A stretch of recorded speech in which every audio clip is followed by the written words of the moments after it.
Assalamualaikum warahmatullahi wabarakatuh. Shalom, selamat pagi buat kita semua. Kami dari kelompok 7 ingin mempresentasikan tentang uji C kuadrat. Sebelum memulai videonya, jangan lupa like, comment, and subscribe. Perkenalkan nama anggota kelompok kami. Yang pertama ada Diana Christine 104, Nadia Hafizah 211, Putri Alisa 525, Salsa Pascalia 171, dan Shandwika 133. Uji C kuadrat. Uji C-square atau dikenal juga di Indonesia sebagai uji chi kuadrat adalah salah satu cara yang digunakan untuk menyampaikan atau menunjukkan keberadaan hubungan ada atau tidaknya antara variabel yang diteliti. Tujuan dari uji C kuadrat adalah untuk mengetahui apakah data yang diuji merupakan data distribusi normal atau bukan. Terdistribusi normal adalah data yang memusat pada nilai rata-rata dan median. Uji normalitas dengan C kuadrat atau X kuadrat dipergunakan untuk menguji data dalam bentuk data berkelompok dalam tabel distribusi frekuensi. Seperti halnya uji Lilliefors, uji normalitas dengan C kuadrat dilakukan dengan langkah-langkah. Pertama-tama diawali dengan menentukan taraf signifikansi. Misalkan alfa sama dengan 0,05 untuk menguji hipotesis, H0 sama dengan data berdistribusi normal, dan H1 sama dengan data tidak berdistribusi normal. Dengan kriteria pengujian, jika X kuadrat hitung kurang dari X kuadrat tabel terima H0, dan jika X kuadrat hitung kurang dari X kuadrat tabel tolak H0. Kedua, lakukan langkah-langkah uji normalitas dengan C kuadrat sebagai berikut. Yang pertama, membuat daftar distribusi frekuensi data yang berserakan ke dalam distribusi frekuensi data kelompok. Kemudian, mencari nilai rata atau nilai mean dari data berkelompok. Yang C, mencari simpangan baku dari data berkelompok. D, tentukan batas nyata dari setiap interval kelas dan dijadikan sebagai X1, X2 hingga X berikutnya. Kemudian lakukan konversi setiap nilai tepi Xi menjadi nilai baku Z1, Z2 hingga Zn, di mana nilai baku Zi ditentukan dengan rumus Zi sama dengan Xi dikurang X bar per S. X bar di sini adalah rata-rata data kelompok dan standar deviasi. Kemudian Xi adalah nilai tengah dari data kelompok yang telah kita tentukan. Yang kelima, tentukan besar peluang setiap nilai Z berdasarkan tabel Z. Biasanya disebut dengan FZI dengan ketentuan, jika ZI kurang dari 0, maka FZI sama dengan 0,5 dikurang Z tabel. Dan jika ZI lebih besar dari 0, maka FZI sama dengan 0,5 ditambah Z tabel. Yang keenam, tentukan luas peluang normal LI dari setiap kelas interval dengan cara mengurangi nilai FZI yang lebih besar di atas atau di bawahnya, yaitu LI sama dengan FZI dikurang FZI kurang 1. Yang ketujuh, tentukan frekuensi ekspektasi dengan cara mengalihkan luas peluang normal setiap kelas dengan banyaknya sampel, yaitu Fe sama dengan Li dikali N. Selanjutnya, masukkan frekuensi observasi vektual sebagai Fo dan cari nilai X kuadrat setiap interval dengan rumus X kuadrat sama dengan Fo min Fe kuadrat per Fe.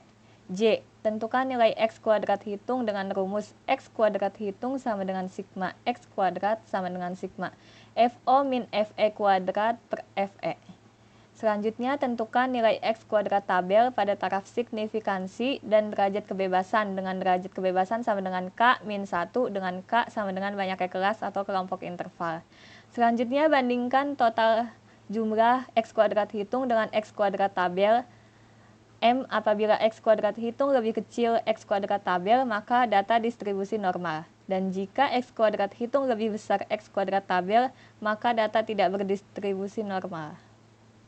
Baik teman-teman, sekarang kita masuk ke contoh soal uji C kuadrat. Mengetahui apakah data dalam tabel distribusi frekuensi berikut berasal dari populasi berdistribusi normal atau tidak, dengan interval dan frekuensi yang tertera di tabel di bawah ini.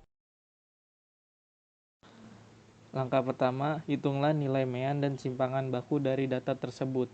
Teman-teman bisa perhatikan tabel tersebut.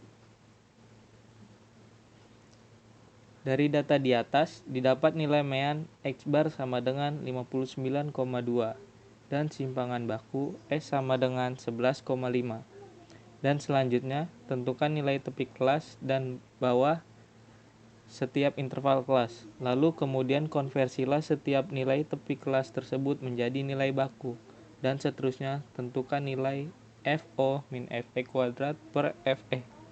Selanjutnya, yang pertama menentukan tepi kelas sama dengan kelas bawah dikurang 0,5.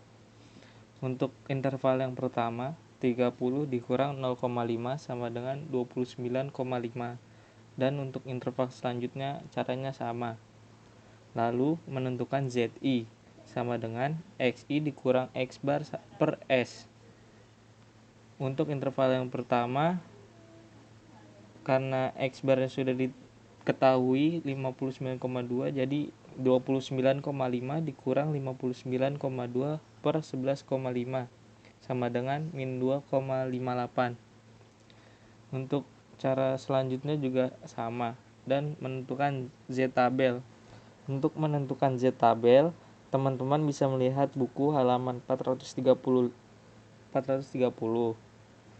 Untuk Z tabel min 2,58 sama dengan 0,4951. Dan untuk seterusnya bisa dilihat di buku halaman 430. Kemudian mencari FZI dengan menggunakan rumus FZI. Kalau ZI-nya negatif kurang dari 0, maka rumusnya 0,5 dikurang Z tabel. Jika ZI lebih dari 0, maka FZI sama dengan 0,5 ditambah Z tabel. Kita ambil contoh pada interval Z tabelnya 0,4951, maka 0,5 dikurang 0,4951 hasilnya 0,049. Maka FZI yang pada interval pertama 0,049 dan selanjutnya juga begitu. Cara menentukan LI pakai rumus FZI kelas bawah dikurang FZI kelas atas. Hasil FZI yang tadi udah ketemu. Kita ambil contoh. FZI 0,0436 dikurang 0,0049, maka LI-nya 0,0387 dan seterusnya juga begitu. Cara menentuin FE pakai rumus LI dikali N. Tadi LI-nya udah ketemu kan? Kita ambil contoh 0,0387 dikali N-nya itu jumlah frekuensi atau jumlah siswanya. Jumlah siswa apa frekuensinya itu 75, maka LI dikali N sama dengan 0,0387 dikali 75, maka hasilnya 2,90.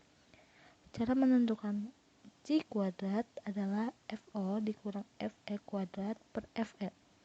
Masukin angka FO dikurang FE kuadrat dikurang F per FE, maka hasilnya 1,52. Dapat disimpulkan dari hasil perhitungan dalam tabel tersebut didapat nilai X kuadrat hitung sama dengan 4,00, sedangkan dari tabel C kuadrat untuk alfa sama dengan 0,05 dan deka sama dengan 4 didapat nilai X kuadrat tabel sama dengan 9,49. Karena nilai X kuadrat hitung kurang dari X kuadrat tabel, maka H0 diterima dan dapat disimpulkan data atau sampel tersebut berdistribusi normal. Sekian presentasi dari kelompok kami, kurang lebihnya mohon maaf dan semoga teman-teman semua bisa mengerti. Berikut ada 3 soal latihan untuk teman-teman kerjakan. Selamat mengerjakan, terima kasih.